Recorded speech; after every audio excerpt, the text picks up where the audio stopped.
Muhammad SAW tidak pernah merayakan secara khusus malam nurunnya Al-Quran ini. Allahu a'lam, itu yang saya tahu. Itu yang dimaksud dengan malam nuzul Quran. Jadi tidak ada perayaan khusus. Ya bun, turunnya tanggal 17 Ramadan, maka tidak perlu kita merayakan hari nuzulul Quran. Belum lagi hari kematian, hari kelahiran.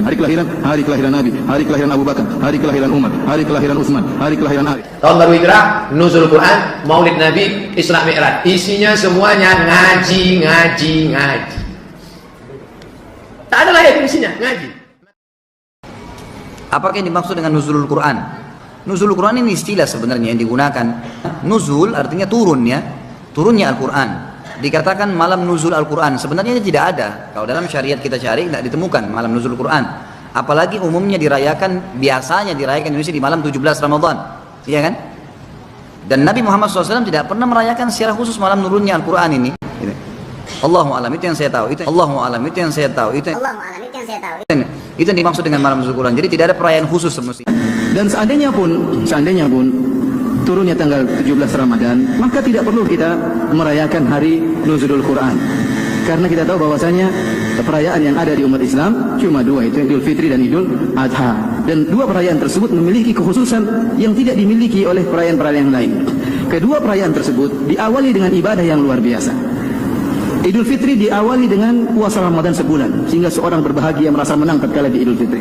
Idul Adha diawali dengan mabit di Mina, kemudian wukuf di padang Arafah, berdoa kepada Allah, kemudian akhirnya bertahalul pada tanggal 10 Dzulhijjah melaksanakan Idul Adha. Berbeda dengan perayaan-perayaan yang lain seakan-akan yang jauh dari syariat Allah Subhanahu wa taala, hanya sekedar bersenang-senang. Oleh karenanya para hadirin rahmati Allah Subhanahu wa taala, kalau kita harus merayakan hari-hari, maka terlalu banyak hari-hari yang akan kita rayakan. Kalau kita harus merayakan hari-hari, maka terlalu banyak hari-hari yang akan kita rayakan. Hari nuzulul Quran, hari Isra Mi'raj, hari perang Badar, hari perang Uhud, hari perang Hunain, hari perang Khandaq, hari Fatu Makkah. Ini baru hari-hari perayaan. Belum lagi hari kematian, hari kelahiran. Hari kelahiran Nabi, hari kelahiran Abu Bakar, hari kelahiran Umar, hari kelahiran Utsman, hari kelahiran Arif, hari kelahiran Ustadz Arifin, hari kelahiran belum kita merayakan hari kematian, banyak lagi. Hari kematian Husain sebagaimana orang Syiah kemudian memukulkan tubuh-tubuh mereka dengan pedang-pedang.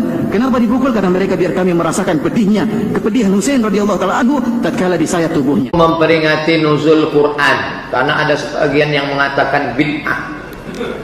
Jangan terjebak pada casing, tapi lihatlah substansi isi makna.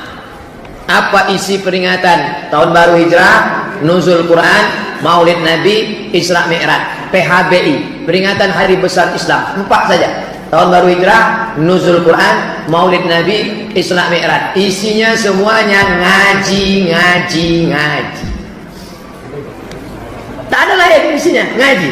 Maka niatnya adalah niat ngaji. Jadi jangan terjebak pada nama. Itu tak betul. Yang penting adalah ngaji. Makanya ditanyakan kepada Syekh Ibnu Utsaimin, "Syekh, ya, apa hukumnya kalau ada khatib khutbahnya berdasarkan momen?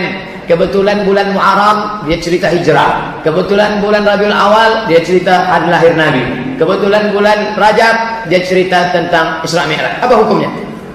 Kata Syekh Ibnu Utsaimin, "Huwa khatibun hakimun wa faqih." Dia adalah khatib yang bijaksana dan faqih. Jadi jangan hebohkan itu.